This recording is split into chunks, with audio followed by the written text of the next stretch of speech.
beautiful people. Welcome back to another episode of the Get On Podcast.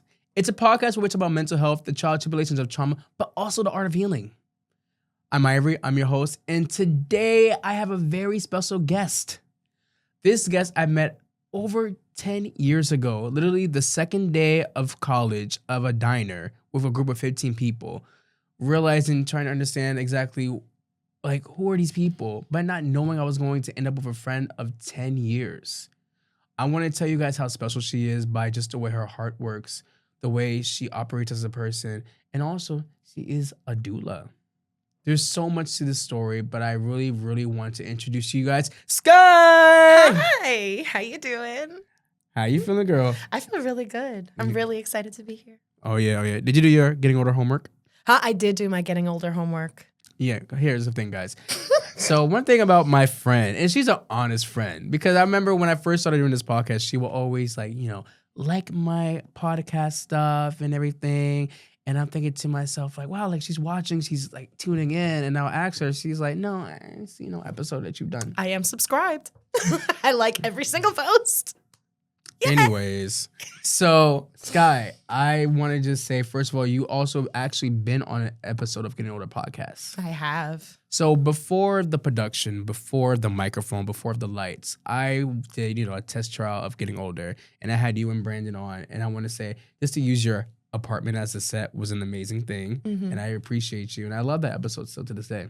I love that episode too, and thank you for rearranging my home too. I still have the couch on the wall where you guys put it. So oh yeah, I forgot, we definitely redid your whole apartment after that. Yep, we moved everything around, and then it was just like redecorate, and I was like, I wasn't gonna do this by myself, so we might as well do it now. I mean, you got two dudes with you, might as well, you know what I'm saying? Might as well. I got to sit back, relax, kick my feet up. And watch us do all the hard labor. It was nice. Oh, that's cute. So, Skye, can you please tell everybody who you are, about your early life, where you're from, and just how you became? Yes. My name is Skye Pasek, born in Rahway, New Jersey. 07065 is gang. Okay. Yeah, my early life, I had a really good childhood. I had very few things that I needed to ask for. I had a loving family. I had my dog Scruffy, love him. It was just a very happy child. I have siblings. I have a bunch of siblings that are all way older than me. So everybody I'm the baby of the family. I am the most precious gift. I am, everybody's favorite. So, but yeah, it was pretty cool, growing up with my parents. I come from a musical family. My parents are musicians. Okay. So from a very young age, I have been at gigs, sound checks, eating bandwiches, between the shows and everything. Also getting to meet a lot of really cool people. My parents were on tour when I was like 4 years old, with Gloria Gaynor, actually, I Will Survive. Oh, wow. It's her song. So way back, throwing that back, also because my parents are a little bit older. But yeah, so it was a musical household. It was a saved and sanctified household. My mom, she loves Jesus, loves the Lord, and she instilled that into all of us growing up. So going to church on Sundays, going to dinner afterwards was very regular. Also choir rehearsals, just chilling there. So that was the majority of my early life. Yeah, that was my life at home and everything. It was cool. Oh, cool. So one thing, I have a question, because, back in because you're born in 1997, right? So I always kind of wonder this, even though it's like we're in different times now. So being born in in the early 2000s growing up, obviously you are biracial. Your mother is black, your father is white. So I always wonder, was there ever any weirdness with other kids? Whether they make fun of your race or ask you certain questions or just be mean? Because I've always seen that in my school. I had a couple of friends who were biracial. They just made the mixed jokes and stuff like that. I always wonder, was that something they did to you? Yeah, for sure. I've definitely had to come in terms with my mixedness as I've grown up, or my interracialness. I definitely am grateful to be black mom mixed instead of white mom mixed. There's a little bit of a feud, a versus kind of going on between us. But it was definitely a learning curve as far as figuring out how I relate through the world and how people see me and how people perceive me, because I might feel one way on the inside, but when I walk into a room, people look at me a whole different way, and that could change depending on who they are and who their background is. So I definitely did get mixed girl jokes. But it was more so like the little microaggression kind of stuff where it's like, oh my gosh, like you're half black and you're half white. You get the best of both worlds. You get to be as racist as you want. Like I've Who had said somebody. that? Well, you're kids when they say that, but I'm like, who's saying I was that? gonna say, I used to have a white boy phase. I had a little white boyfriend who Let said me that to me. tell you, Skye had a white boy phase when I met you. I But did. we'll get to that. We'll get to that. I did, and then I grew out of it. I grew up. The one thing I will say is I have never politically leaned that way. I'm gonna put it that way. I always like to argue with my white rednecky boyfriends, so that was always fun. But yeah, definitely I attribute having a black mom to the fact that I have been able to be more comfortable in my race or in my cumulative races, just because she got to raise me with all of that culture. It wasn't like I had to go searching for, oh my gosh, who am I and what do my people do and how is my family like this or that. It was just fully ingrained in me. And it also wasn't something, I'd never had to like fight my blackness or be like, oh my gosh, make sure you wear your hair straight, or like, oh my gosh, don't do this, don't do that, or whatever the case it may be. I was always able to be equally both or equally all. So you never felt the pressure to fit into one race at all? Not by my family and not by my friends. Everyone thankfully was able to kind of accept that I am all of a little bit of everything, but there is a little bit more of a pressure when it comes to outside people, because if you look at me, I don't look like a black person. So people always kind of want to test my black card a little bit. It's like, oh my gosh, how old were you when you saw the color purple? And if I say anything over 2, it's like, no.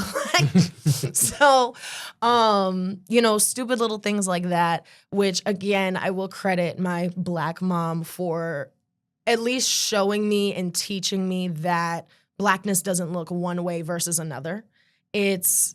You could be just as black as somebody else if you grow up in a white picket fence area, or if you grow up in the hood, or if you grew up with grandparents in the house, or if you grew up with just your parents, if you're adopted, or if you have your natural born parents. Whatever it is, whatever scenario in life, it doesn't change. You're not more of a race because you've been through certain hardships or disadvantages, which is something that I don't want to say I've grown to resent, but just the idea, or at least it comes to me being a mixed person, whereas it's like, oh, the proof or the evidence of my color is how disadvantaged my life might have been. And it's kind of like, no, just because you're black doesn't mean you go through terrible things all the time. Like, yeah, of course there are different hardships, different disadvantages that come with color, but that doesn't mean you have a shitty life. And if I had a good life or a good childhood, that doesn't make me any less black. So, Okay. that's Now, so my question for you is, how has your views changed as you've grown up? Because obviously, like you said, you had a white boyfriend, a white boy phase, right? Mm-hmm. But I always wonder, like, as you got older, because I met you when you were 18. Yeah. So, wait, before we get to that, do you remember the first time we met? Even though I said it. So I don't remember the very first time in the diner. I remember the Of course you second don't. day. Whoa. No, I was probably having a good time. Just being 18, that's it. But I do remember the second day. I remember being at the baseball field that was right off campus and Oh. hanging out. Well, we're hanging out. But yeah, I definitely remember knowing you. I remember you being an honorary 10th floor person. Yes. Oh, by the way, so I have to explain this. So back in school, we had, I believe, about 15 floors, if I can remember. Yeah, 15 or 16. That's about Yes. right. Yeah. Yeah, so we went to Montclair State, by the way, but we stayed at Bone Hall for our freshman year, And I remember I was the 7th floor. So basically it's like the entrance of when you come into Bone Hall. It's really like on that same floor, I believe. Or no, down. I can't remember. You were up 1 floor. You Okay. had to walk down 1 flight of stairs to get downstairs. Yes, I did. But I remember she's laughing by the way, because literally when one day I had to go to class and I would take the elevator down. That's just me. That's just me though. Mm-hmm. And I didn't realize there was a whole like packed elevator of people. And It was always a whole it's like packed 8 a.m., elevator. 7:30, 8 a.m., you know what I'm saying? And I get on the elevator and I can probably see the disgust of people's face looking at me like, he couldn't walk. But I remember I'm sitting in the elevator, I'm just like, do. All of a sudden I hear a boom! And I said, who the fuck smacked me? And you just see Skye's face. Guilty! Bro, looking like the damn Gross sister from Proud Family, like, The Gross sisters from Proud Family is Yes. crazy. well, first of all, your fee-fa-fo head ass literally tried to smack me, and I had a whole like ringing in psychology later that day. I did not smack you. Yes, you did. I probably did. You heavy-handed though. It was you my heavy-handed. pet peeve. I am very heavy-handed. And it was my Mhm. pet peeve. I'm like, yo, it's 1 flight of stairs and you're going down. I hate going upstairs. Up the stairs, take the elevator. I don't care. Down, you're using your butt. Anyway, we don't have to have this argument now. I'm gonna talk to you after this. But Right, sorry. yeah, But this we- is, oh, we by the gonna way, this duke is it out us. later, We like- literally like 'Cause I'm still switch present. mad. But anyways, what are your views on life? My Back to views that. on life. My views on life are optimistic. I have very optimistic views of life, and also because I've kind of had to grow through a lot of fears. I guess I would say. And what fears were that? I guess just fear of moving forward, or just fear of action. I almost feel like I'd call it, because I've always had whole lots of ideas, great ideas. Oh, if I could do this, or maybe I could do this, or oh, this would be cool. And then I just don't do it. And then it's just like, okay, great. So in the years since of becoming more comfortable with myself, I've started to try new things. And that kind of started as simply as taking myself out on solo dates, being like, oh, hey, let me just pop out into the city and just be a random person, which eventually evolved into doing things a little bit more creative on my own, like going to karaoke nights by myself, or going on solo trips, or just being more open to experiencing things and not always having to have somebody right there with you to almost give you permission for it to be okay, and to just be okay with myself and with myself in any given space, and know that, okay, as long as I'm here, I'm good. Because here's the thing, because especially like when we're in college, right? I believe that like we're surrounded by so many different people, right? And again, like we're 18, 19, you can say people are so, not used to being to themselves in a sense. Not saying all people are, but at the same time, it's like we're just so surrounded by people all the time. Mm-hmm. So I can see like, obviously, like by the time like you're getting older and you're graduating from college, and then you're realizing like, oh, wow, I really got to navigate this world by myself. And sometimes, again, like your friends are also going through their own stuff as well. And that's something I had to realize too, is like there's times where I feel like I can be a bit like selfish and be like, I want to hang out with you or do this and that. Like, no, like life is hitting them too. And that's okay, too. It's also giving yourself to grace to know that it's okay to put yourself first sometimes, because when you're there for everybody, or when you're showing up for everybody, you have nothing left for you. So it's like now you're going to these places and it's like you're dejected, or, your social batteries all the way run out. And now you have all these things that you want to do and you have no energy to do it because you gave yourself away to everybody else. And that's not to say you shouldn't be a giving person, because this is something I've had to struggle with a lot. That's where we're one and the same. And I mean, me and Skye literally always have conversations, like one-on-ones, for like hours talking about this, because we're both empaths. So I think that a lot of times is that we do struggle with how much love to give to people. Mm-hmm. And those boundaries involved in that, because those boundaries they protect you. And then it's almost like when someone crosses a boundary, or when you have to say, oh, hey, this is my boundary, it's almost like the repercussions of them crossing that boundary, you feel bad for them. Because it's like, oh, I don't want to all of a sudden have to do A, B, and C because you did this, but that's the natural consequence to what you did. You know what I mean? And in order to protect myself and protect my peace, I have to do A, B, and C. It's not because I wanted to do A, B, and C, or I felt like I needed to do A, B, and C, but you did this. So now because you did this, I have to do this. And being more comfortable being the bad guy, which was another thing that was hard for me as I've been getting older, is just being more comfortable with speaking up, being more comfortable with saying no, being more comfortable with FOMO. I used to get FOMO really bad, that fear of missing out. Like I used to, and I mean, I was always out of the house. I was always, if I had an excuse, it didn't matter if it was 5 a.m. Oh, we out? Bet. Like I'll be downstairs. You are like that a lot. You was in different area codes. I love my shenanigans. But also I was gonna ask you, what is like a continuous boundary that's been crossed with you? Oh, that is a good one because that's a good question. I guess a consistent boundary for me is just, it's not even so much of a boundary, but it's like when people expect a certain version of you, it's expecting that all the time. Mm-hmm. Or I feel like it's not even necessarily the boundary, but it's almost that I've had to reiterate or had come across this issue where it's like, because I can be so forthcoming, because I always show up, because I'm that person, in the times where I'm not, it's kind of like, oh my gosh, what's good with Skye? Does she feel this way? Oh, is she switching up? Is she? And it's like, no, I just need a minute for myself. And it's almost taken with offense rather than being like, all right, let's just give Skye a minute. Or, oh, Skye's just being Skye. Skye just, needs her alone time because I'm so social and I'm so talkative and I could talk to a brick wall, So it's like when I do have those more reclusive moments, because I really am a shy baby girl at heart. So do you wear a mask a lot then? Sorry to interrupt you then. I wouldn't. Perhaps. In a way, perhaps. But it doesn't feel like a mask because it still feels like me. It just feels like a different aspect of myself. Whereas some people put on masks and it's completely different than who they are. Those true colors come out and whoa.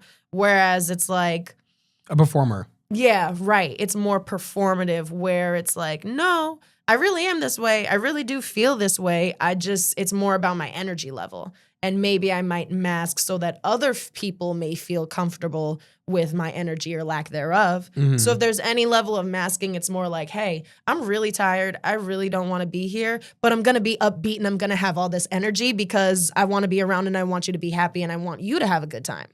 So perhaps. So here's the thing. What you just said, everything I feel. But obviously it comes to a point of the ride where, like you just said, like your energy is low, it's down, and then you need a second. Mm-hmm. So like you said, like I remember when you, about almost 2 years ago, when you did your first solo trip to San Francisco. Yeah. I loved that trip. Oh my gosh, I have to go back. Tell the people about that experience for you. Because one thing about me is I started to realize more of doing things by yourself because like I said, I go to karaoke by myself. I go out to eat by myself. Mm-hmm. I love to just go to a park or anything just by myself because I get to actually sit with my thoughts and sit with myself and realize who is Ivory and what does Ivory want to give out to people or want to give to himself more. Yeah. So can you tell them about that trip? Because I was so proud of you. Because by the way, she didn't even tell me. Because we used to work together, by the way. And she was like, I'm going to trip, Ivory. I'm like, where the hell are you going? She's like, you'll see. like that. And I was just like, mm-hmm. So tell them about your trip. It was awesome. I loved every second of it. I have battle scars to show. Maybe I'll be able to point one out. But I decided on a complete whim. I had a little extra cash. I was like, you know what? I just want to go somewhere. I don't care where. I just want to go somewhere. And for whatever reason, in like the months or even really like it had been some time leading up.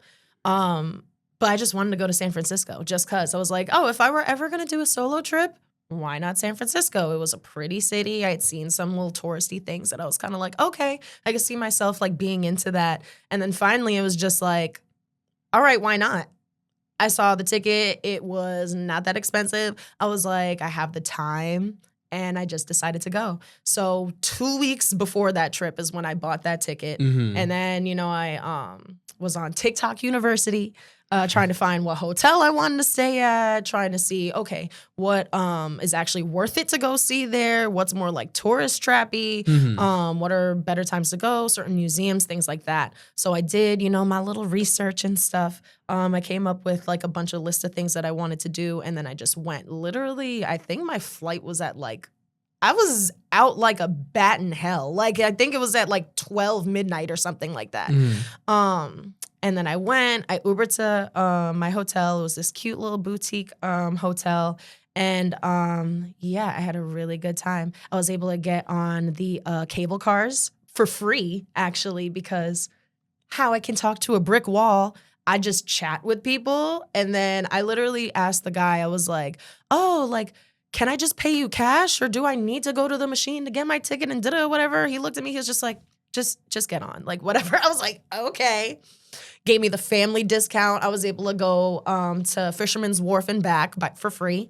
And that's where I got my battle scar, actually, because the other thing I was doing is I was scootering all around San Francisco. San Francisco is a very walkable friendly, very biker friendly city, because I was on one of those little motorized scooters and I was able to see the whole city. Like, I think I like maxed out of like how much space I could use and had to like pick up another one. So I'm literally going, I went to see the Fuller Houses, or the Painted Ladies, they call them over there, or the Palace of Fine Arts. That's one of the things that really made me want to go to San Francisco, was that building specifically.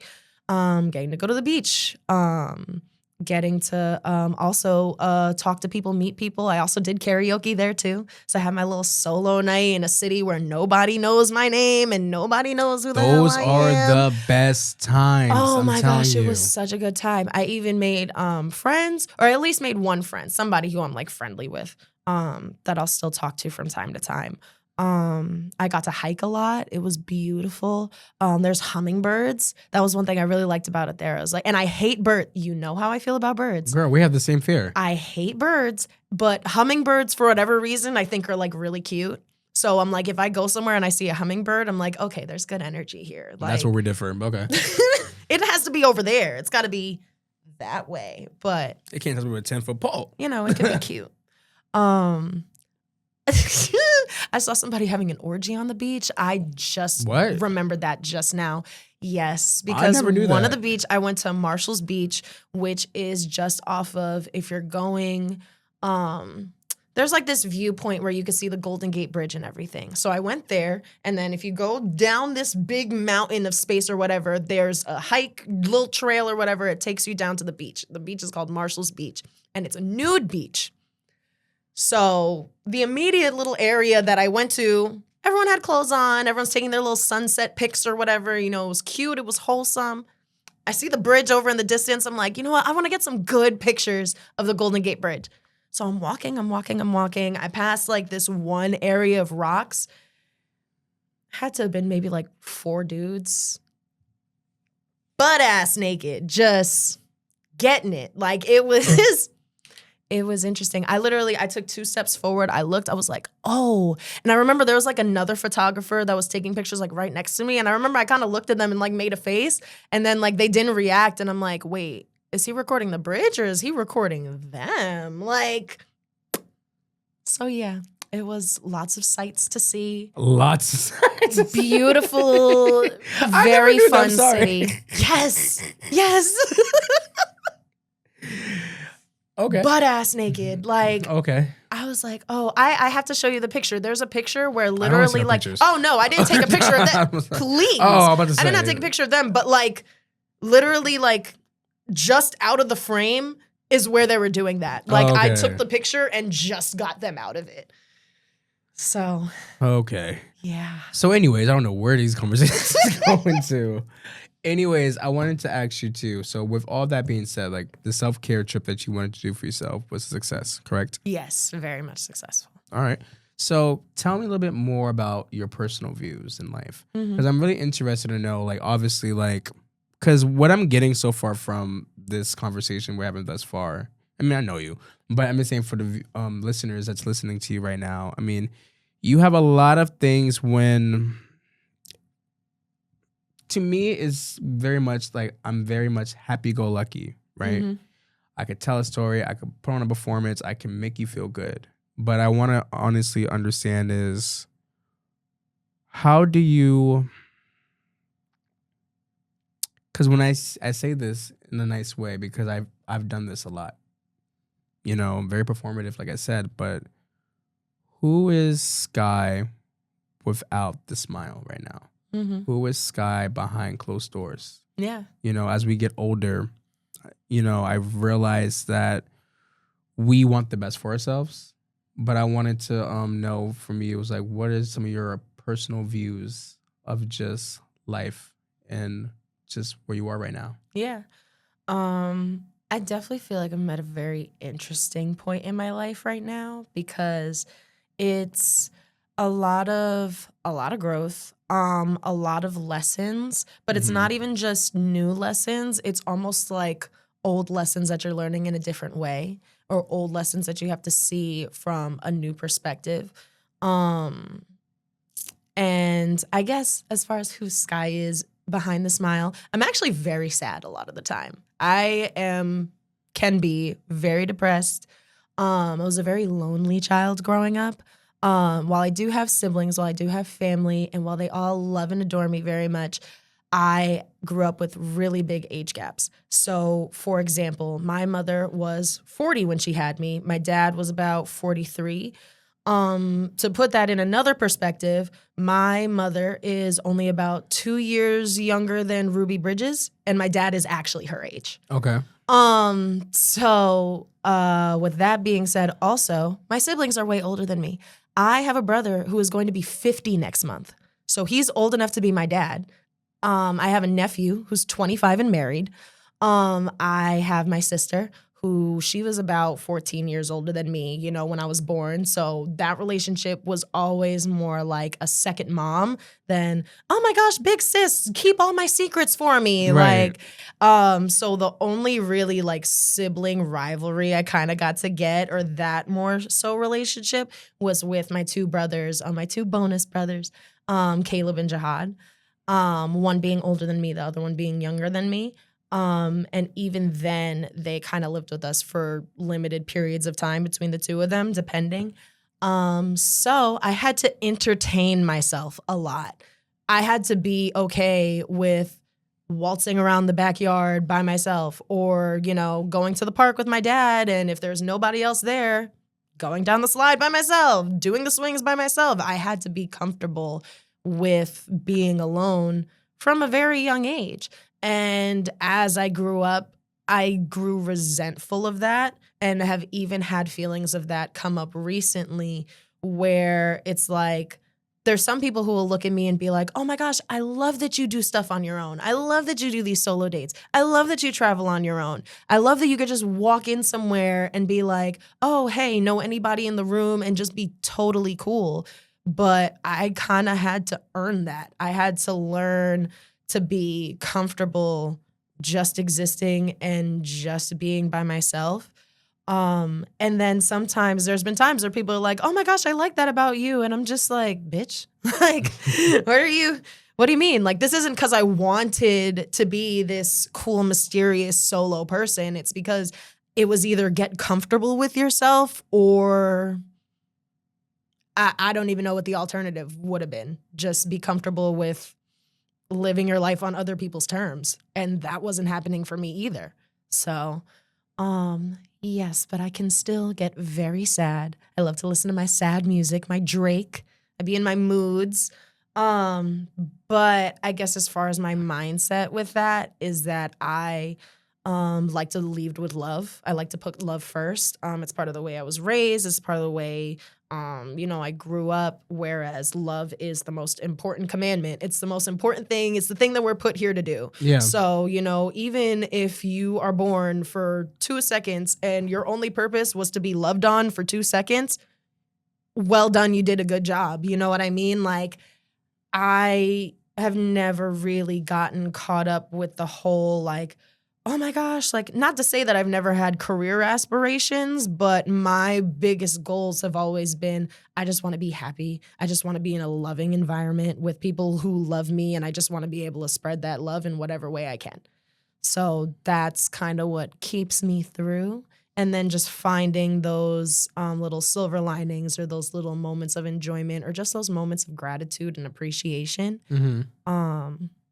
Yeah, that's kind of how I be moving and shaking through this world and everything. Yeah, I respect that. So with being in a loving environment, what does true friendships mean to you to this day than it was when you were younger? Yeah, it's changing, it's evolving for sure. Whereas before, in previous friendships that I've had, it's been more on giving them unconditional love, showing them unconditional love, and trying to meet them where they're at. Whereas now that I'm getting older, it's like, okay, I've done that. I'm good at that. Who's going to meet me where I'm at? So that's kind of the battle that I'm facing now, to where it's like, hey, I've always been so understanding of people and the things that go on in their life before, whereas I've tend to get a little bit less grace. And it's funny because when people think that you're doing good, when people think you're happy all the time, when people think that you have so much going for you, they don't feel bad for you. And it's just the way it is. If people feel like you are in a more privileged position than them, it's almost like, what right do you have to complain? Here you are complaining that my car broke down, which happened a couple months ago. My car literally broke down, but, at least you had a car in the first place, and then people will kind of skew the way they see you. So, people don't always necessarily feel bad for me, which is important to be able to stick up for yourself and to advocate for yourself. So that's something that I'm still navigating, still having a hard time with, because love and friendship for me has often looked like giving all of myself to people that I love because I love them. So I mean, I've done the same thing. It's like I always say like I will put my friends above anything just to make sure they're happy. Because I used to follow this quote by Robin Williams. It's like, if you know what true sadness is, right? And if you see somebody that you love going through it, you never want to see someone as down and bad as you are.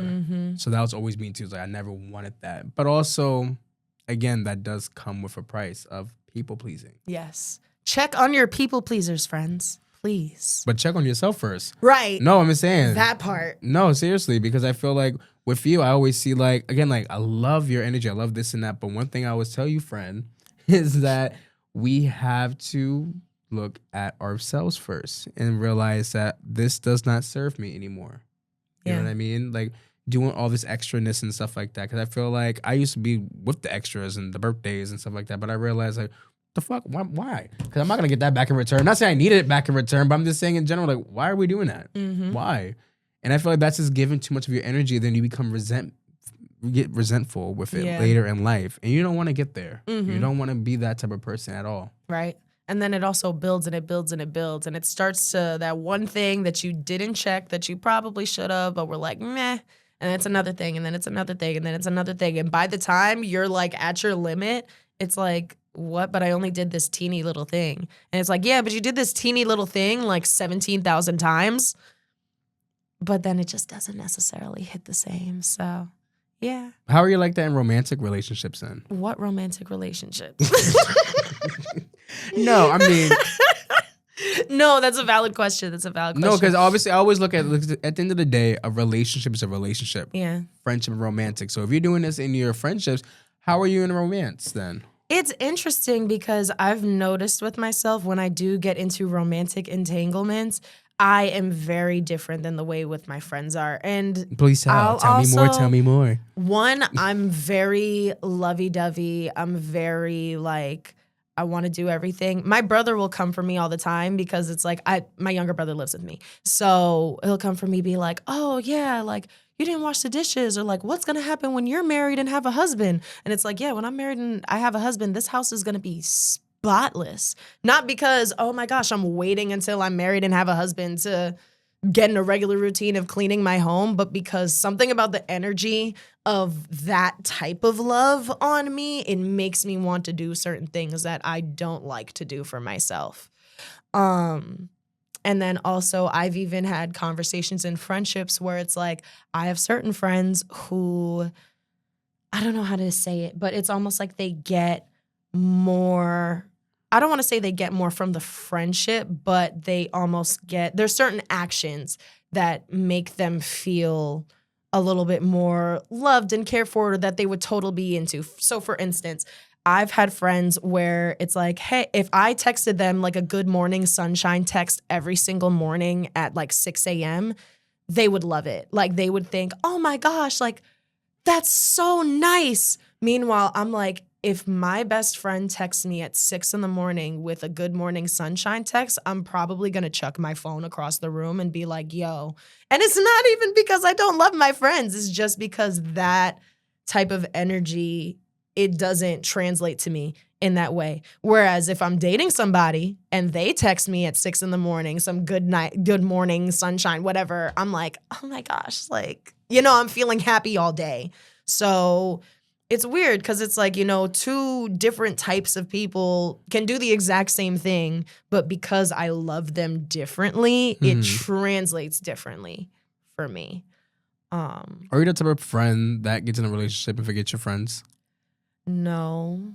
Well, I can't say that's been tried and true enough. I would say some people would argue so, depending on the relationship, but... Not to say it's a bad thing or a good thing. I'm just saying, I was asking the way you were saying that. Like, I will say that I personally do prioritize the union of two people versus friendships. Not because friendships aren't important, but because I grew up, my parents are married. No one loves my mom in this world more than my dad does. No one loves my dad in this world more than my mom does, which is a beautiful thing that I got to grow up with. Not everyone gets to have that, and I'm grateful for that. So I got to grow up with parents in a context where it's like, it's us against the world. Yeah, we have friends. Yeah, we have buddies. Yeah, we have people we see or whatever are cool with, but at the end of the day, it's us.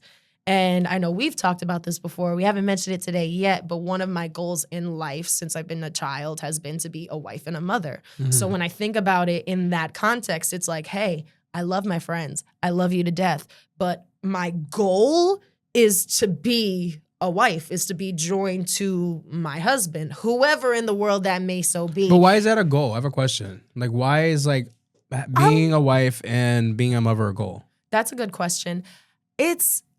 I almost wouldn't even say it's so much of a goal as it is a desire, because it's something I've always wanted since I was a child. Like, it's something I felt like suited my nature. Like, I can be a very nurturing person, and I've always envisioned myself loving and being loved on by a husband and having kids and being happy with them. Like, if I could go live out on some secluded island and homeschool my kids and train them up and, do the whole thing, like, that's my dream. That's like my ship me off somewhere, leave me there so that I could miss all the rest of this mess that's going on in the world and let me just be happy with my family. Like, that's always kind of been my thing. So it's not so much like oh my gosh, like, in order to, feel fulfilled or to feel like I've attained something, I have to have that ring. Because at the same time, I don't settle because of that either. Because I very easily could just end up in a relationship with anybody, whoever the first guy was who was willing to go to the store. But I'm not like that either, because I've made it so far that it's like part of that dream is all the pieces that come along with it. So it's more than just, being a wife and mother. It's being a wife and a mother who's happy, who's supported, who is in a partnership and not just, a little extra accessory to whatever's going on. But that starts with you, friend. Yeah. I'm going to say that starts with you, because this is what I say. This is how I look at it. And no knock to what you're saying. I do agree and stuff like that. But to have that desire, I think that, in my opinion, how can I say this? What's my favorite song? I can buy myself flowers. That part. So here's the thing, and I'm not knocking that, but I just wanted to let you know that we live in a time where, obviously, because I always say this about you, I was like, damn, like, you're beautiful, you're smart, you're intelligent, you have your own place, you got your own thing going on and stuff like that. And I always wondered to myself, like, why are you single and stuff like that? And I see, like, we've had conversations, the plethora of dudes that encounter with you. But I just wanted to just let you know is that, like, whether that desire is met or not, I think you should also accept that, listen, some things may happen and some things might not happen. Not to say that you won't get there. I think you will have a husband and kids, of course, but I want you to just realize, like, you have you first. And like you said, I'm doing the solo trips, I'm doing this and that, but I feel like knowing you, I want you to pour a little bit more into you. Yeah. If that makes sense. I feel like the battle with that is becoming resentful because I'm actively trying to fight against that. Because on one side, the beautiful thing of doing all these things by myself is knowing that I'm capable. There were times in my life where the idea of taking the train to the city by myself was terrifying. So the fact that I could go across the country alone, is awesome. I want you to start with that being the message. And here's the thing. Like I said, I can't really speak. I can only speak from experience because I've realized, like, before, my goal in life was to be loved. And that was something where I didn't really know where exactly it was going to go for me. Because obviously, like, growing up, like, okay, like, you like men, but I just never really knew, like, in the back of my head, like, oh, that's going to happen. Until that actually does happen, that's something that you craved, you wanted and stuff like that. But also, I don't know. I'm just very big on, like, look at more of yourself now, because I feel like you can have love, but sometimes love can really do some damage to you. And you never know who type of person you are going to be with to attain that love. 'Cause again, you want the love, but the person behind it, you'll see, like, And I know you've had experiences where people you've like, oh, I want this, but you meet them, you're just like, what is this? Yeah. Yeah. And I definitely do feel like that's something that I'm actively having to war against and to remind myself, because now, and I kind of brought it up a little bit similarly when it came to, doing things on my own and then almost feeling like I had to earn this ability to be able to be comfortable with myself.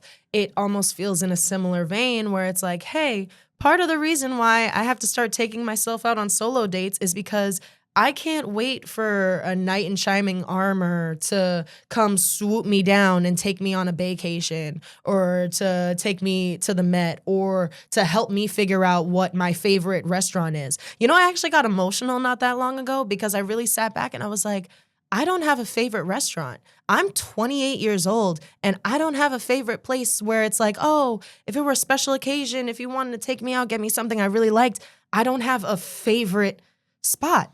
But why does that make you emotional?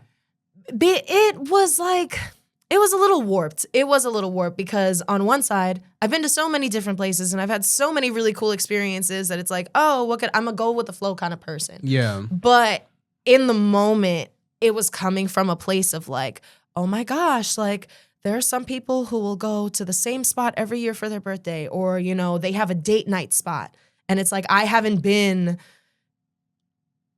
I haven't just been in situations where it's like, oh yeah, we're going here. Right. Or, on a regular basis enough to have a favorite restaurant. And that's such a silly thing to get, like, emotional about. But it was one of those things where it's like, yo, like, I have to go out by myself and I have to find my favorite restaurant and I have to be comfortable sitting in places and trying places on my own but the part that becomes tricky with that is that I end up or have to fight against the resentment of, yes, I did this all on my own. Yes, I was capable to do it. Yes, pat on the back, but I wish I didn't have to.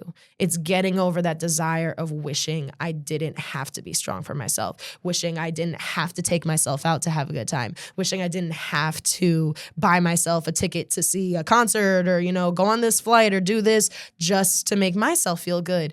On one side, it's wonderful. It's great. I am a very independent young woman, but I kind of want to be soft. That's the desire. I want to be soft. I want to be cared for. I want to be tended to and watered. And that comes from watering yourself first. There we go. But I resent it. I'm not going to lie. Part of healing is resenting the reasons that you had to heal. And I'll get over it. I will. But yeah, that is, if there's any part of growing up that I am struggling with right now, it's that.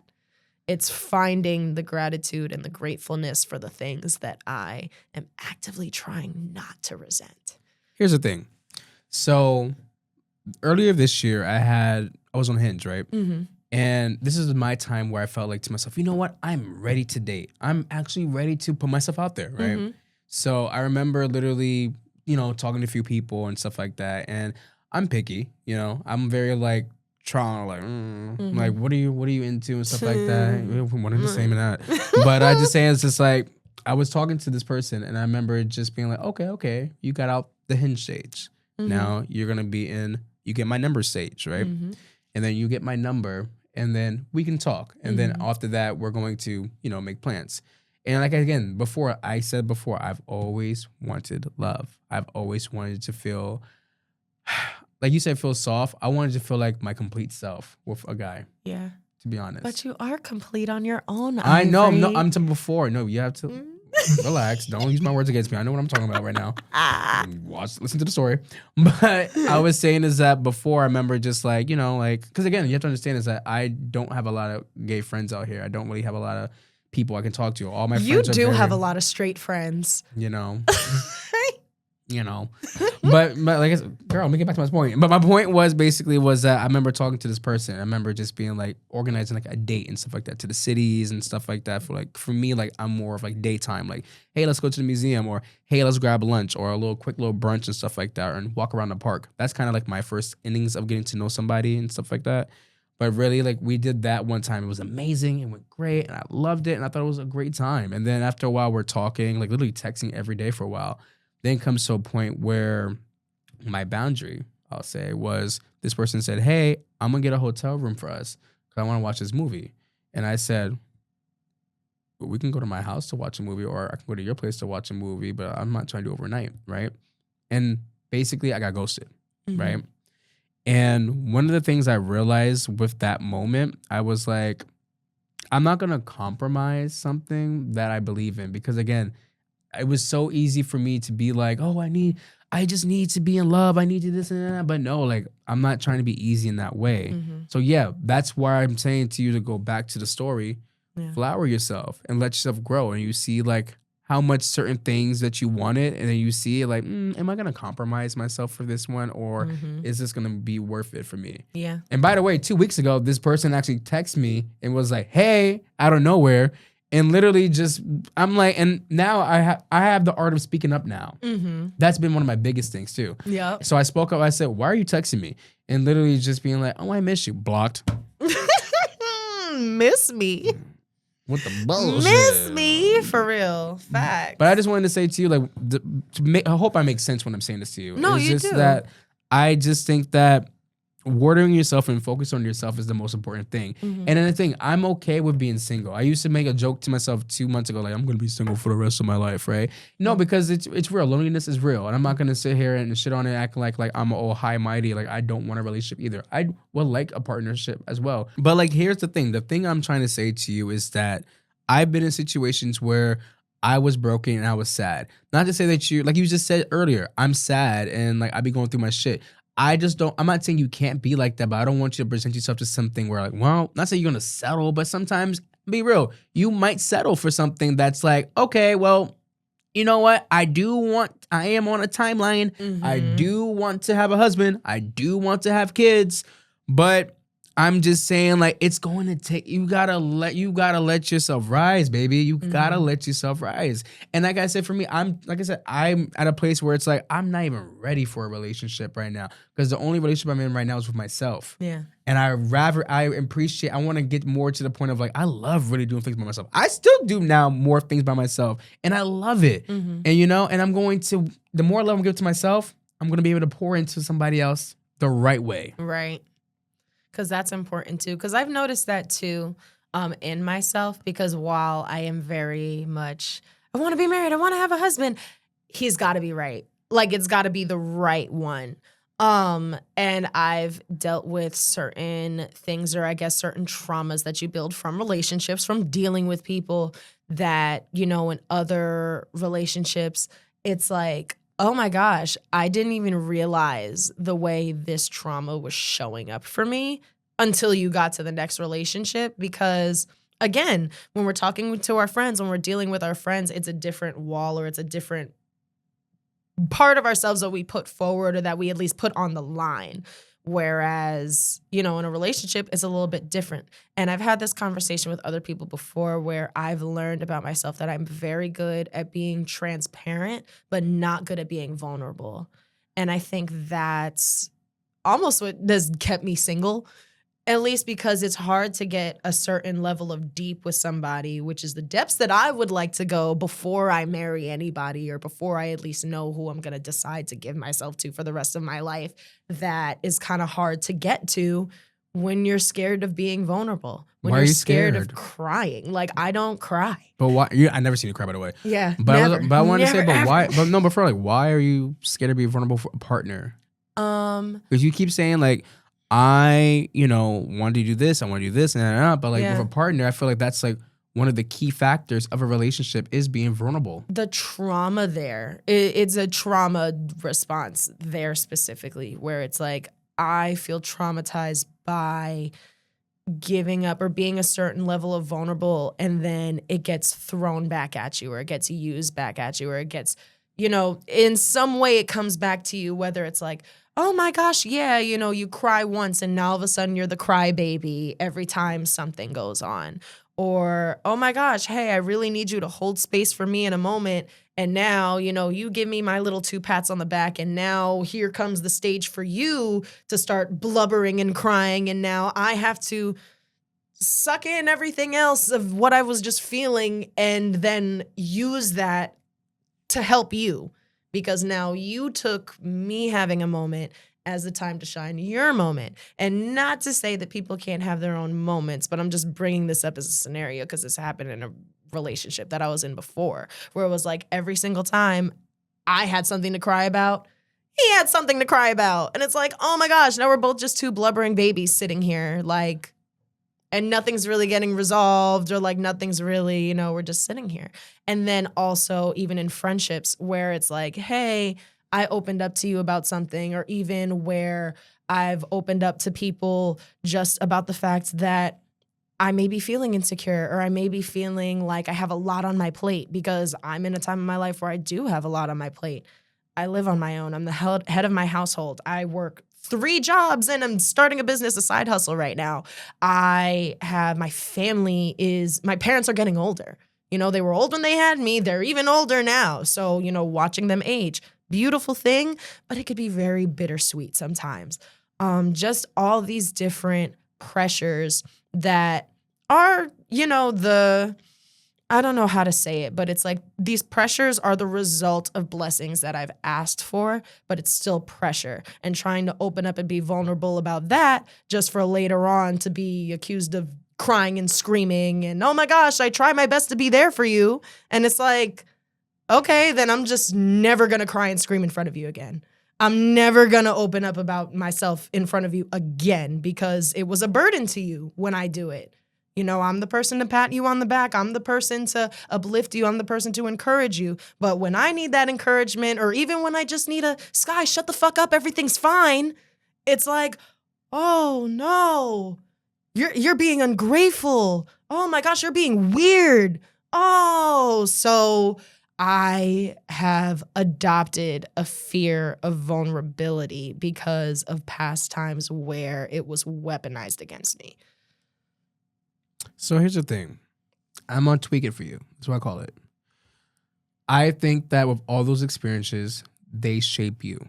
That's number one. That's what I realized in therapy. Because, I feel like we can dwell on these experiences and feel like I'm going to shut my heart out for this. I'm never going to do this again. The relationship where you and your boyfriend at the time were going back and forth with, obviously that's an experience. I don't think you're going to get that again in the next relationship. So I think that... You okay? Oh, yeah. No, I'm definitely never getting that again. That part. No, but I'm just saying in general. I'm just like, I don't think that you should really like... And that's the thing about like healing, like true healing, is that you have to actually like jump and actually do it again in certain ways. And true healing hurts too. It's supposed to hurt. Yeah. Girl, it's like that good hurt that it's like, oh no. Like, girl, I don't drink no more. That shit hurts. Like when I tell, me and real, like when I tell people all the time, and that's one thing I was talking to you about last night. It's I'm like, so proud of you, by the way. No, I appreciate that because I felt like before, and this is why I bring it up here and there, but I don't talk about it so much, is because my issue before was validation, of needing validation. But this journey thus far has been very rewarding. Yeah. Really much for me. But it's like, I don't want to like say like, it's easy. Yeah. And I actually want to bring up another time in the past that I was particularly proud of you that you probably didn't even think of just now. But I even think back to that time that we went to that concert.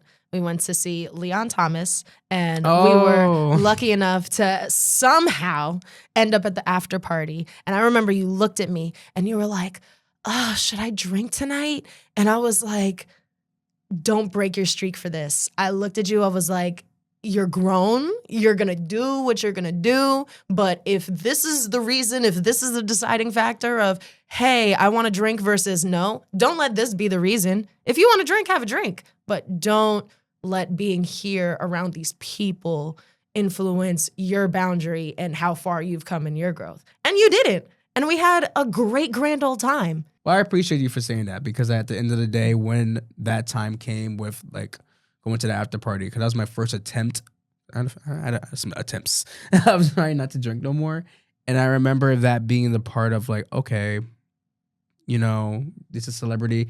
You're getting free liquor, your favorite kind. Right. But you're not going to do it because I don't want to look like an asshole. And I don't think that it's going to make me feel better at the end of the day. And it didn't. And I'm glad I didn't at that time. Yeah. But like I said, for me, it's like, you have to do the things that make it hard for you. And I think that's something where it challenges you. Like I said, like I do have moments at night where I cry almost every other night sometimes, because sometimes I do think about the past, you know, and it's about staying present. Because a lot of times it's like I can stay present more now, and I can also be hopeful for tomorrow. Yeah. But also at times at night, that was like, you know, alcohol was my time where I can really like drink to not think about it. But also now in my life, I don't have any shame. Right. I don't really have any regrets. I think everything happened for a reason. And why? Because I did the work. Yeah. And I'm still doing the work. It's going to be a forever thing, but I want to let you know it's like you have some work to do with that, but I want you to know like it's going to be okay. Yeah. And whatever the timeline happens for Skye to become a wife and mother, fine. But also, if it doesn't happen, that's okay too. All right? Yeah. All right. All right. So, Skye, now I want to know, what do you do for work? I do so many things for work. Because you say you had like 3 jobs, so tell them the jobs, girl. I'm going to briefly go over my jobs. My main 9 to 5, I am a parent educator. So I teach people how to raise their kids. Specifically, it's a home visiting program. I go into the house. I talk to them about early childhood development. I make referrals to different resources. Sometimes we have events. Sometimes we give them stuff. So that is my main 9 to 5. I've been in that role for about like 4.5 years now, but with my current company for about 1.5 years. Really cool job. You know, I've learned a lot from it. And without that job, I wouldn't have the last thing that I'm going to mention. But I'm going to table that and go on to my other jobs. Another one of my jobs is I have been working at a small business by the name of Creative Kids for almost 10 years, because I started working there when I was a freshman at Montclair. So in December, I'm coming up on my 10th year there. And what I do is I help assist kids' parties, arts and crafts. I am a slime expert. If you want to know how to make slime, I could teach you how to make slime in your sleep. And that's something that I've been doing for a long time with my boss, Lisa. God bless her. She's the best. My Jewish mom or whatever. And then my third job, I hostess at a restaurant called Strickland Steakhouse. Very cool environment. I love it there. I was able to get that job through a bunch of my friends, a bunch of my childhood friends. And it was kind of crazy because my very first job ever, I worked in a restaurant, but the waiting room, the world famous waiting room out in Rahway. And my managers / coworkers were my managers / coworkers here at Strickland's now. So it was kind of like coming in. It's almost like half the same staff, only just new location, different, vibe to the restaurant and everything. But it's really cool. I do enjoy my time there a lot. And lastly, finally, definitely not least, I am a doula, a birth doula. And what that is I help women who are pregnant, about to give birth, about to become moms, and I educate them on labor and delivery. I let them know what different options they have available to them. I come up with a plan for them. And then I am present at the hospital with them for labor and delivery. And I help to assist and be an emotional support and just part of the village when wonderful little people get born. So there's a couple people who were not here before that are here, and I got to see them, arrive. And it's the coolest thing ever. But yeah, those are my 41 jobs that I have. We love booked and busy, I'll tell you that. Listen. But what inspired you to become a doula? It was really this roundabout kind of God thing that just happened because while I was doing my regular 9-to-5 work as a parent educator, we had a meeting and my supervisor, she gave us all this flyer. And it was like, hey, it's a training program. If you're interested in becoming a doula, it's free. You can just apply, And I noticed that the contact who was hosting the grant was my old company who I left them to come to this new company. So literally the name on the list was somebody who used to be on my team. So I was like, oh, I called her like right away. I'm like, hey, so you guys are doing this program, whatever. I signed up, I interviewed for it. And then I was accepted. And the training was able to teach me how to become a birth doula. And in the week, it was either that week or 2 weeks before when I told my mom, hey, I applied for this program to become a doula. She was like, oh my gosh, that's so cool. Did you know your great-great-grandmother was a midwife? And I'm like, no, I did not know that. The only person who would have told me that is you. So thanks. Which opened this whole new can of worms into her and her story. So my great-great-grandmother, her name was Hattie Elizabeth Taylor. She was a midwife, and she was a midwife who birthed my grandmother into the world, was present for that. I have aunts and uncles who she was present for them. And everything. And even I was fortunate enough to be gifted just a couple of pages from my auntie, Dr. Sandra Taylor.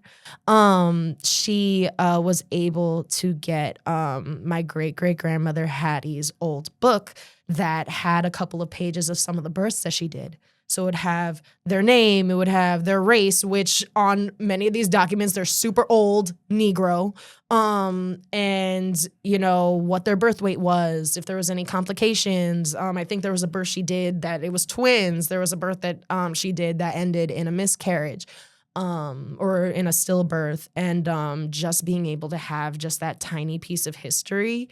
And it also helped to inspire me to keep going. Because it was one of those things, it was such an experimental thing that I was trying even going for this in the first place. I never had a grand desire to be a nurse or a doctor, an OBGYN or anything, anything medical. Like it wasn't really my thing, but I do love to serve. I do love to help people. I love babies. I love working with women and talking to them about their babies. So it was kind of like, okay, let me try this.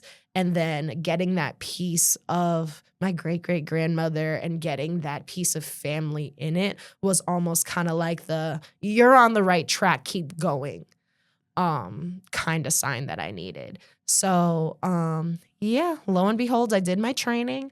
I had some mentorship time, had some different classes that I took. And eventually started working with clients. So far, I have helped 3 little people end up into this world. 2 of them were back-to-back, literally one day after the other. You were here when I got that second one, that call. Yes, I was doing your friend's engagement photos. Yes. And I remember I was taking pictures. You should take pictures of Skye on her phone. And I remember you getting a call. And I remember I passed you the phone and you was literally like, I guess I gotta go to Newark. I guess I gotta go deliver a baby. And I'm like, a baby? I'm about to go in the car with you. Like, I'm about to go. Like, no. Right. Like, Meanwhile, no. we were far. And thank We were in God she Clifton, called bro. when we were past Clifton. We were in I don't even remember where that was, but we were past that. We were far. Oh, okay. And then it was literally like I'm calling her like place to place to place. It was funny. I all but broke into that woman's house that day. Yes, I remember. What happened? Like, So I forgot you did. Yes, because it was my very near dear friend. It was my big from my sorority, because I am a sorority girl. It was her engagement party. Okay. It was her engagement party. She's now married at this point. But yeah, so it was literally 5 o'clock on the dot. We're leaving. Everyone's walking to the parking lot, and I get a FaceTime call, and it's my client who wasn't due until like July 20 something, mind you. So this was in June when this is all happening. So she was about like a month early. And then she calls me. She's like, I think it's time. I think it's happening. I'm like, oh my God, I gotta go to Newark. So, yeah, I remember we hauled ass. I dropped you off, went home, grabbed my bag with my scrubs and my stuff, and then I went to go meet her. And I'd been calling her like every step of the way, like, okay, I'm going from this place now. I stopped here. I'm going from this place now. And then by the time I actually touch Newark, she stops answering the phone. So I'm like, oh my gosh, either the ambulance got her and she's on her way to the hospital, or she's passed out. So I pull up to her house. I'm calling her. She's still not answering. I let myself in through her garage. I literally open her door. I'm going through the apartment. I see she's not here, and her door was unlocked for me anyway. So I see, okay, no one's here. I check the bathroom, make sure no one's on the floor. As soon as I step back out of her apartment, that's when she finally calls me again and is like, hey, we're over at Newark Beth Israel. I'm at the hospital now. I'm like, okay. So I go to follow her. She would have arrived to the hospital. So remember how I said it was 5 o'clock when we left it was 5 o'clock when we were in the parking lot, and I got the call. Got the call at 5. It's 7 o'clock is when she got to the hospital. 7:30 is when I got there. That baby was born at 9:21 p.m. Wow. So I only got there at 7:30. So what was that? Only like an hour and a half, and no meds. No, they weren't even able to hook her up to an IV by the time this baby came. Beautiful little girl. I love her. But yeah, that was that whole birth story. And the other beautiful thing about that too was that I was her only support in that. So whereas I, at that point, had clients who were a married couple, were well supported, were well informed, this case, it was different because it was just me and her. I was literally her emergency contact. So when they're, we're in the room, they're going over her information, all of a sudden they're like, oh, Skye, her number's this, and this. I'm like, oh, I'm standing right here. And it's like, oh, okay, great. Your emergency contact is here. And I'm like, oh my gosh, like it was part of one of the moments that dawned on me, like how much bigger the role can be. Because when you're working with a family who's a little bit more supported, it's kind of like, okay, I'm just an extra person. I'm just a bonus person. You're not less important, but there's a little bit more of a village to work with and help you versus when it's just you and them and it's like, yo, like I really have to be a rock for this person. But yeah, that was that story. It was really awesome. And I still keep in touch with that mom now. She's actually one of my clients at my regular job now. Nice. Which is really cool. And she just FaceTimed me the other day because the day of her birth, I took a picture of this onesie, do my little post. I like to keep my clients' privacy, not post their babies all over the internet. We live in crazy times. So I just posted like her onesie. And then she had called me on FaceTime because her baby girl fits it now. She's big enough to fit in the onesie that, she was a teeny little preemie thing. So, yeah. So what's the most rewarding part about being a doula? There's so many things that are really rewarding about it. But I think the most rewarding is getting to watch life happen right at the inception of that moment. And all the steps that unfold in it. So getting to, first you're dealing with a woman and it's a pregnant woman and that's how you see her. You don't see her as 2 people or 1.5 people. It's just, this is a pregnant person. This is who it is. And all of a sudden now in the course of labor and delivery, now there's a new person here and they were not here before. And it's just the things that women's bodies could do, like real life superheroes walking and living among us. Like it's just the most spectacular thing to be able to see. It's beautiful in this really like gritty kind of ugly way because it's like there's blood, there's smells, there's all kinds of stuff going on. But at the end of it, you have your baby and you're happy. And the first client that I ever worked with, I remember she actually forgot she said this. After she had the baby, meanwhile, her contractions were contracting. She was going through pain, the whole thing. As soon as she had the baby, she was like, oh, I feel like, the pushing over here was like the worst part. Like she just completely downplayed like the whole, like the pain of it all. Like she went from going through it to being like, oh, that wasn't so bad. And then the next time I went to see her, I was like, I was very surprised when you said that. And she had forgot. She looked at me. She was like, I said that to you? And her husband backed me up. He was like, yes, babe. I was very shocked when you said that as well. But yeah, the most rewarding is getting to see people who were not here before be here and getting to help and, just be a part of it. I just love being a part of it. So it has changed your whole perspective of womanhood now. Yes. Yes, I definitely have a greater appreciation for women, a greater appreciation for being a woman. Also, kind of more grace for my body in a kind of way because, one of the things that I'll tell clients is, you're working with your body. Like, you're not against your body, you're with your body. And then also being comfortable with body image and stuff like that because when you're a pregnant woman, it's like, hey, your whole body's changing. Sometimes your face changes too. When my sister had my nephew, she was like 4 shades darker for no reason at all. So there's all these different changes, but also getting to see those bodily changes serve a function and serve a purpose, I feel like helps give you more grace when it comes to little body image things because it's like, oh yeah, I may have a little extra, fat on my tummy, a little extra room for the baby, or whatever, however you want to justify it. Just being grateful for the body that you have because it serves a purpose and it serves an amazing purpose. And it doesn't matter if you got a little extra fat here, or if you're too skinny here, or if you don't like this feature on your body, because you're still serving a purpose. And the purpose is bigger than you. It's bigger than the program in a kind of way. So, yeah. So tell the audience, what is Skye Who Serves? Skye Who Serves is my business handle, but that is me because I came up with it because the translation for doula is woman who serves. I believe in Greek, if you go all the way back. But when I heard woman who serves, I immediately loved it because I've always liked to consider myself somebody who tries to lead through service. Whereas it's like, okay, if I'm going to be a boss or a leader, even just if I'm going to step up, not even so much have a title of being a leader, then I'm going to do it by just being a part of what everybody else is doing. I'm going to I'm going to be just as much likely to do the work as you are. I'm not going to point my finger and be like, oh, grab this, go get that. Oh, do this. No, I'm doing the work with you. And hopefully through me doing the work, either you learn what you need to learn, or maybe you help me, or I learn something from you. Either way, I'm in it with you. And that's what I believe servant leadership is. So the idea of, someone who serves, it's like, I'm not just serving your labor. I'm not just serving, the pregnant woman. I'm not just serving the baby. I'm serving your family, and I'm serving in whatever the way I best can.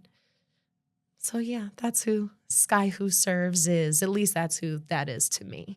Yes. Guys, please check out Skye Who Serves. She's on Instagram. Yes. If you guys want any more information about that, please DM Skye, okay? And that is Skye. There's an E at the end of my name that people like to forget about sometimes.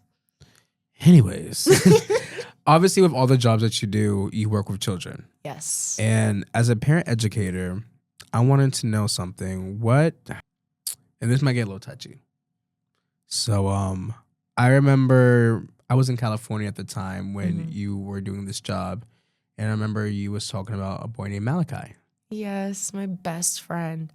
That was actually a different role that I was doing, but that was a role that helped transition me into being a parent educator. But in the same realm of yeah, it. in the you know what I same mean? realm of helping people, helping families. Malachi Archibald, that was my best friend in the entire world. Love him still. He is. If my phone were in here, he is the lock screen of my phone. I see that boy every single day. Oh my God. What was your role with him? My role was I was a paraprofessional. I was his para, or rather his aide. He was a student at Rahway High School, graduated 2022, class of 22. And he was a senior in high school when I started working with him. And the reason why I started working with him was because he had a malignant brain tumor. By the time I started with him, he had already had a craniotomy to have the brain tumor removed. So at this point, it was just he had short-term memory loss as a result of his brain tumor and as a result of the craniotomy and everything. So working with him, it was, oh my gosh. One, he was funny as hell. Always had me laughing. Because he's a little Jamaican kid, so he'd be sucking his teeth all the time, just every 2 seconds, always complaining like about the elevator being too slow, or about too many people in the hallway, or just whatever. So I always kept things light for him. And I remember the first couple of weeks he had to get used to me as a part of his schedule because he had short-term memory loss. So we had to go day by day of, hey, I'm here. I'm following you from class to class every single day. So in the beginning, sometimes he would leave me because it was also navigating our relationship and navigating the fact that he's a senior in high school. So it's like, this isn't a little kid who, oh, okay, here's their para who they're with all day. It's like, this is a teenager, almost an adult. So I'm sure, he's going to have friends that he wants to talk to. I'm sure he doesn't want to have this random teachery lady just on his hip all day. So it was navigating like, okay, do I sit at the front of the classroom or do I sit at the back of the classroom? Do we leave classes a little bit early so that there's not as many people in the hallway? Do I walk with you? Do I give you a little bit of space just so, you figure yourself out? Also, trying to encourage him and also trying to get him to do certain things on his own because he had short-term memory loss. So it's helping to deal with that kind of self-efficacy of, hey, I could remember where my next class is, and then I'm just here to support just in case you don't, because there were some days that were better than others. There were some days where in the first couple of months, I used to tell his grandmother all the time because she would come to pick him up at the end of school. So I always saw her. And I'm like, that boy don't need me. I'm like, for the longest time, I'd look at her and I'm just like, this boy does not need me because he would just go from place to place. Sometimes I'd be forgetting stuff and he's just like, Skye, what are you talking about? We're supposed to go here. And I'm like, oh, you're right. So, but yes, that was my best friend. We figured out our little flow. We figured out our little thing. Good. And yeah, I got to relive senior year of high school at Rahway High through him because my whole job was just following him everywhere, just going to all his classes, just making sure, hey, there's some notes, just make sure I have them too, just in case he asks a question. Yeah, and we rocked through the school year like that. Went to prom. I got to go to prom that year. And I got to see him do all those things. He made honors that year too. Okay. He could have went for a National Honor Society. And I remember I asked him if he wanted to, and he was like, oh no, I did that last year. I'm okay. So I'm like, okay. But yeah, we did that, got to do prom. He was accepted into college as well. He was accepted to begin classes at Kane University. I almost said Kane State University. I'm getting my schools mixed up. But yeah, he was gonna go to Kane. But unfortunately, the summer following the end of my time with him, his tumor came back. So it had come back a little bit before during the school year towards the end. So sometimes he was leaving for, some more doctor's appointments and everything. And then, yeah. So in the months after, eventually at some point, his grandmother did reach out to me and she was like, hey, how you doing? Just want to let you know Malachi's not doing so well. If you want to come over and, visit or do whatever. And I remember I visited him twice before he passed. One, in the home, I got to see him and everything. And the second time I saw him in the hospital. And he was completely different, whereas before, I would get him to smile, laugh, do whatever. You could tell he was just very dejected, very done. Also because how this tumor was manifesting in him was he was losing bodily function. So by the time that I saw him at the house, me in the months leaving thinking, oh, everything's okay, he should be starting classes and everything. By the time I saw him, he couldn't even move his body anymore, like from the neck down, really. Like he would, he might be able to take a step or two towards the bed, but they had moved all his stuff downstairs to the living room. There's a bathroom right there. And he would just sit there and he would just lay there and he couldn't move. And then by the time I saw him in the hospital, he was completely intubated, like in a coma. Like it wasn't even, at least, the first time I was still able to talk to him. Whereas, the last time was the last time. And he was hooked up to machines and everything. I got to hold his hand. But yeah, that was definitely very hard for me. I remember when he passed, I cried. So I remember I was at work. I was at Creative Kids when I found out that he passed. And I got that message and I sobbed. I don't think there's very few times in my life where I've cried harder than that. Like, it was very, very hard. Even though that I knew it was coming.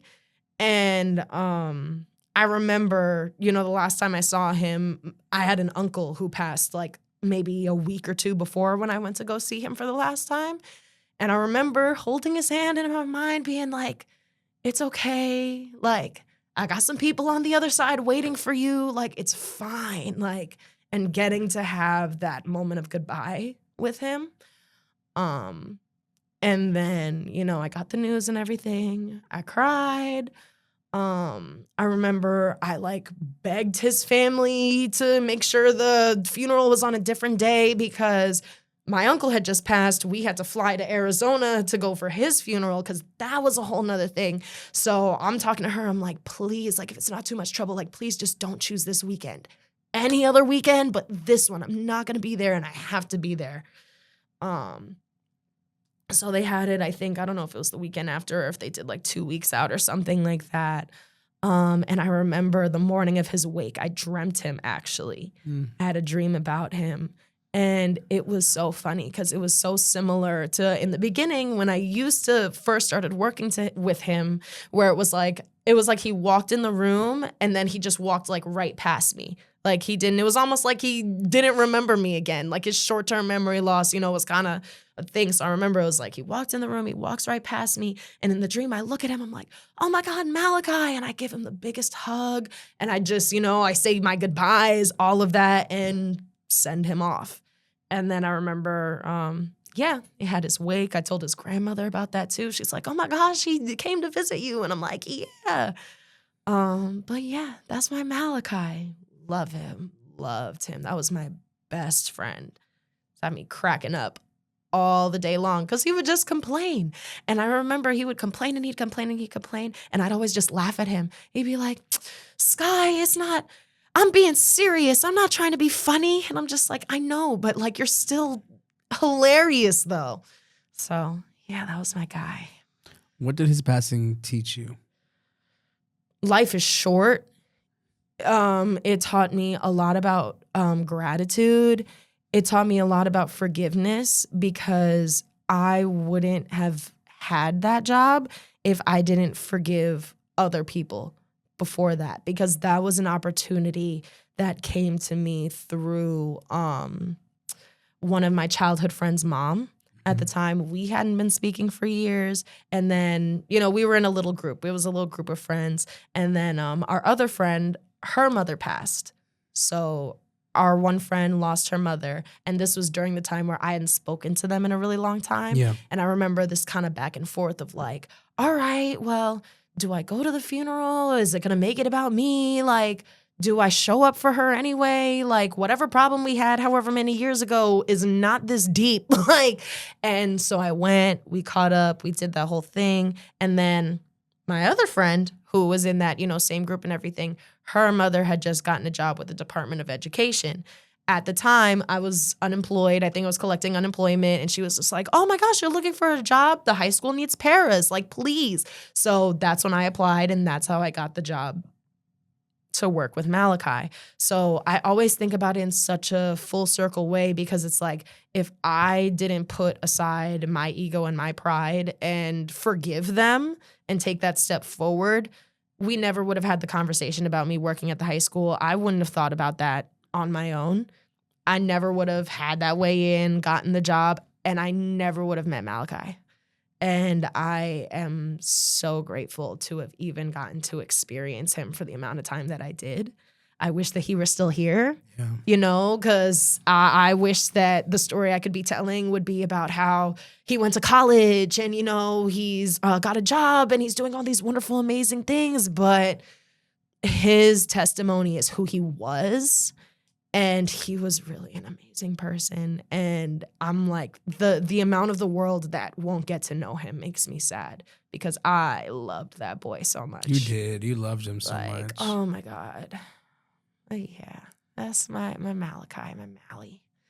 So when you think about getting older, what is the biggest lesson you've learned thus far? The biggest lesson is just keep going. Just keep rolling with the punches. Just, even when you hit rock bottom, just keep going. Don't sit still. Don't wallow in wherever you are, because I've been through some rock bottom moments that we haven't even gotten to touch on. And, maybe another episode we'll get into those stories. But it's, if I had given up on myself, had given up on my life during times where I wanted to, and maybe even had a fairly good enough reason to, I wouldn't be here now. And I wouldn't have all these wonderful experiences that I have now. I wouldn't get to meet many of the wonderful people who I've gotten to meet. So just keep going. Whatever you're doing, just keep on going, because it will get better. And it might not get much better at first. It might be like, okay, yeah, this is a little bit better, but, I'm still mad. I'm still miserable. I'm still, yeah. But, fight to see the better that life is going to be, because it will get better and everything will be okay. And also, I guess, not to be afraid of yourself. There's many things in this life, in this world, to fear. Don't let one of those things be your own self. So. Ooh, I like that one. Yeah. Now, speaking of keep going, where do you see yourself in 10 years? In 10 years? Hopefully on an island with my husband and my babies. But in 10 years, in me dealing with myself for the rest of the life. Yes. Hopefully, I see myself really thriving in my business. Right now, it's still very beginning stages. I actually have one more birth to go before I have my full certification. Okay. So definitely doing that more intensely, maybe even adding some services, doing some classes, or also traveling. I would love to be able to travel as a doula, doing home births, because that's something I do not have the liability insurance for currently.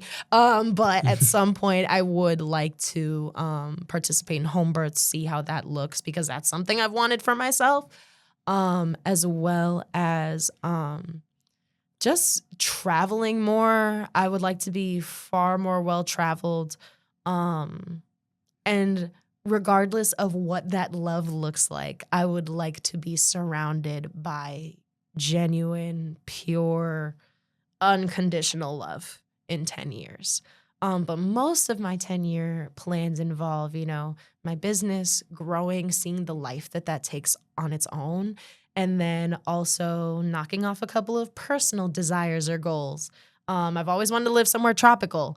So who knows? Maybe I won't be in Jersey in 10 years. I hope not. Maybe we'll see if I'll be in Jersey in 1, because I'm ready to go. But yeah. I'm working on my exit plan already. But and I have my last question for you. Okay.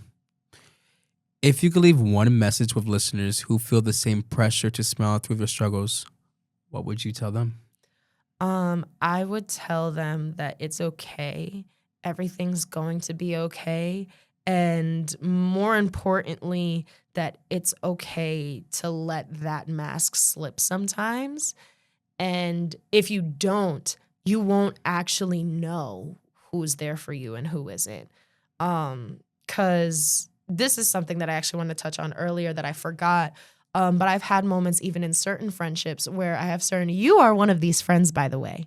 But I do have certain friendships that I'm starting to appreciate in a new way because I'm like, okay, when I look back on my life, when I look back on certain experiences that I've had, this person was always a good friend for me. They always showed up as my friend when I needed someone to lean on, when I needed somebody to give me a little tough love, or when I needed somebody to just be there. I did have people, it's not just always you. You do have people in your life who want to show up for you. Yeah. Not just, sometimes people want to show up for you and they just don't know how. And part of the reason they don't know how is because you're never giving them the opportunity to do so. So don't get too caught up in who's not showing up for you. Don't get too caught up in who's not doing what for you, and just start to notice the people who are and really lean into those people, really appreciate those people. Yeah, and know that you are not alone, and no one knows how to help you if you don't look or seem like you need help, So speak up a little. Speak up a little bit. And that's to me. I need to speak up a lot. Me too, girl. Listen, it's a work in progress of what we have going on. But one of the things I want to say before you go is that, as this makes 10 years of our friendship, again, like I said, I met you literally like in a diner. Mm-hmm. And just going through child tribulations of life, literally from having nothing to do on the weekends of college, right? Which used to be like the biggest problem we had. I miss when that was the biggest problem we had. It was like, where can we find a way? Where can we find liquor? Like that was always like the art thing. But just throughout those times, especially transitioning outside of college and then into life, life got rough for us, a couple of parts in our life. Mm-hmm. And one thing that stayed true and consistent was you. You. No, but it's true. But I always say that about you is because, we look at some of these things in life that we go through. It's like, how are we going to make it through, And like I said, it could literally be just you and I sitting down, chatting it up, laughing, and stuff like that. Because we're both so unserious with each other at times. We are. As you've seen, we're so unserious. But the thing is, it's like, it's such a safe space for me, to be my most authentic self. To be something and to see, I don't know, I just see so much in you because I love your heart. Obviously, with all the jobs that you have with working with kids and, just there's so much words I can say about you, but it's just like you are really one of the epitome of a lot of things. And I feel like everything's going to come back to you in millions, but you have to be patient and you also have to continue doing the work.